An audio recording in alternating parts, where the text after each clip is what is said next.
All right, welcome back to the Dad's Man Cave. This is Josh, and I'm here with RJ. We are speaking with Yana Grechkina, who is a professional pickleball player. And like a lot of you, I never really knew anything about pickleball until I started Yeah, researching it. at first I was confused. I couldn't imagine a pickle being very useful. But thank you very much, Yana, for coming on with us. I was just hoping you could maybe give us a look at your background and kind of let us know where you came from. hmm Well, thank you so much for having me, guys. And pickleball is growing. It's the fastest growing sport in the United States. So I'm honestly very lucky to be able to compete on a professional level. But I started out with tennis when I was 5 years old. I was born and raised in Russia. And yeah, tennis caught my eye one day. And ever since I've been playing, at the age of 12 years old, I actually went to Spain and I trained there for about 5 years. So, fun fact Wow. about me, I'm from Russia. I live in the United States now, but I'm fluent in Spanish. Go ahead. Yeah, I was just gonna say, what was it? I'm really curious. What was it like growing up in Russia? It's hard to say and to remember honestly because I pretty much lived my adult life overseas, so in Spain and then in the United States when I came to college back in 2016. Um, but it was school and my parents kept me busy with Hmm. tutor lessons. I started learning English actually when I was 6 years old before I even went to school. Oh And wow. then I started playing tennis when I was 5. Then my parents started taking me to track and field lessons, so my schedule was pretty packed. I have to admit I didn't really have any free time to hang out with friends or do anything else. So um, Yeah. yeah, and where I live right now, Kansas City, it's pretty similar to back home in terms of weather, so that hasn't Hmm. changed much. I'm actually from a very small town. My town is called Vladimir. It was named after one of the rulers many years ago. Um, Very small, but historically very big. A lot of things happened back then in that town, and Hmm. it used to be actually the capital of Russia too. Oh wow. But being born in a small town makes it a little bit more challenging for kids to make it out of the town and actually find opportunities. Hmm. So my mom really pushed me to go for things at the very early age. Mhm. And I think that paid off really well because that made me always interesting in exploring new things and going places and competing and getting better. And so I would say, to be honest, I've had lots of talented peers in my class who Hmm. played music, who were excellent at singing, doing all the other things like drawing and just talented, but never could make it out just because they didn't have connections or didn't have enough financial resources or just didn't have enough knowledge on what's out there. So I got Hmm. really lucky. Yana, did I hear you right that around the age of 12 you moved? And was that the focus on tennis? Yes, so that's another good thing to point out. There was no more development for me in terms of tennis back home because I was pretty much the only tennis player in my hometown. So when I traveled to tournaments around Russia, my mom met with people, spoke with other parents, and the Spain opportunity came up where I could train in an academy, um, and that's why we decided to take a shot. And I stayed there pretty much till college. That's awesome. Um, Uh, Being from Russia, I'm obviously not from Russia, but I was a huge fan of Anna Kournikova. Uh huh. Uh, you familiar with her? Oh yeah, of course. Yeah, I just didn't know. I mean, you were probably pretty young when she was Oh yeah. kind of in her heyday, I, but I was very little when she was a star, but I obviously know the name. Let me get this right. You came over and you played tennis at the University of Missouri, Kansas City, correct? Yes. And you won two championships while there? Oh yes, my freshman year and my sophomore year. It was awesome. wow. Yeah, that whole year, I think messed up a lot of things for a lot of people. Mm-hmm. It was supposed to be my last year in college. I was gonna start working right after that, and when COVID hit, obviously everything was canceled. Unsure what the next steps would be, but then luckily I got an extra year in college, so that was the plan, to stay for another year, which gave me a little bit more time to explore different things. And that's when pickleball showed up in my life. When there was nothing else to do, pickleball became a different passion and a distraction from everything that was going on in the world. And then at first I hated the sport, I'm not gonna lie. As a tennis player, it's not easy to understand the patience of the Mm-hmm. game, the touch, the softness. But then slowly I fell in love with the sport, and when I found out that you could even compete on a professional level, that was a win-win. Is I mean, obviously you played tennis for a number of years, but um, have you found that you kind of have a knack or you're a natural at pickleball? Or did it take some time to kind of find yourself there? I think at first a lot of tennis players feel like they can take the sport down, so they come in and they feel like they can be good right away.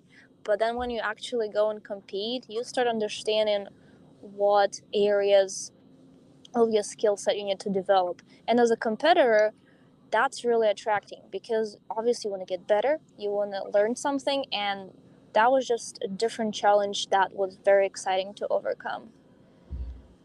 I was just curious. I've seen a lot of the Instagram videos you post, and it's mostly doubles. Is there singles? Yeah, there's singles as There is. well. It's a very different, Mm-hmm. and there's much more work involved in singles. And this year I was trying to get back into singles, but with a full time job, it was a little bit slower transition. But next year I'm definitely gonna try and dedicate myself more and train more. But you should try singles, and you would understand what I mean. It's a beast. It's a different kind of game. No, no, no. I'm fine right here. Um, I was wondering if you would like to participate in a little quiz I set Uh-oh. up for you and RJ. All Um, Oh, right. it's it's some basically keywords from the pickleball community that I found, Uh huh. and I'm gonna pitch each word to RJ, and I'm gonna give him a chance to give his best guess of what it means, and then of course the pro will come in and clean everything up. Let's do it. That sounds fun. All right. just so you know, Yana, I did not know this was happening. So, All right, RJ. The first word is poach. oh, poach. Uh, I would imagine is it's gosh, stealing someone's turn. I don't know. You were actually really, really close. Mm-hmm. So imagine doubles, and your partner is at the net, and I'm at the baseline.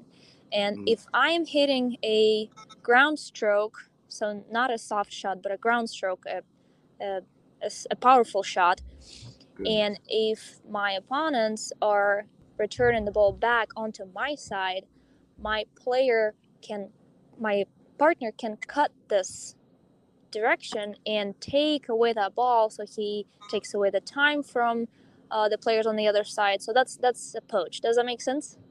Yeah. Yeah. Yeah, So that's while perfect. I'm still at the baseline, my partner is close to the net. If my shot is good enough for my partner to poach, that gives us a good advantage because my partner is closer to the net, so he can take the momentum away and take the opponents by surprise. So Well, it's kind of, yeah, Perfect. stealing. You can Yeah. say that. so so nonetheless, if your Josh, you said I partner was close. so Yeah. if your partner messes You're up, too kind, Yana. if your partner messes up, you can say, "Hey, yeah, that was my shot. You stole it." So yeah, there you go. So it Nice. works both ways. Perfect. Yep. All right, RJ. What's a dink shot? Um, well, Josh, a dink shot is it's just kind of a I would classify it as like a floater. You just kind of pull it off the ground, and it's just kind of it's a very soft, high shot. Yeah, good job. Yeah. So the pickleball court is divided into parts, and the part that's close to the net is called the kitchen, and that's where you have to avoid stepping in there if you want to hit the ball in the air, but you can step in the kitchen if the ball bounces in there. So the game is pretty much about keeping the ball soft and very short so that you can get easily attacked. So that's the thing. Yeah. That's Nice. pretty good, I RJ. think. What's a falafel? Oh boy. Falafel. Sounds like a post-game snack. Falafel. Gosh, I don't know. I don't have a clue. I'm gonna Josh, pitch Yana. you actually, I don't know how to answer that either. You got that from a pickleball community? Yeah. Huh, It says, that might be a new term then.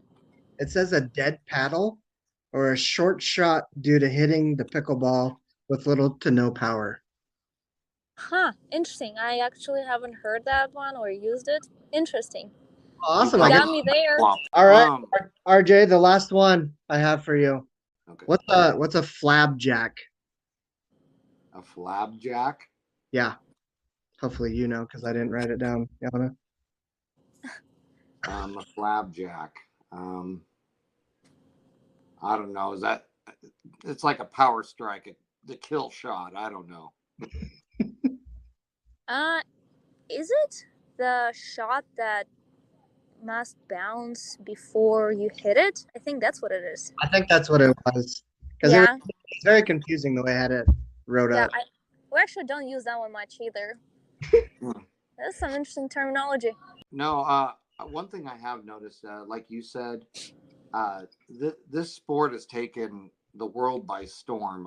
You can't turn anywhere and not hear about it, and you hear about a lot of pro athletes investing in teams and people and sponsorships and all these things. So I guess I'd just say we wish you the best. You definitely got some fans here at the Dad's Man Cave, and we'll be rooting you on.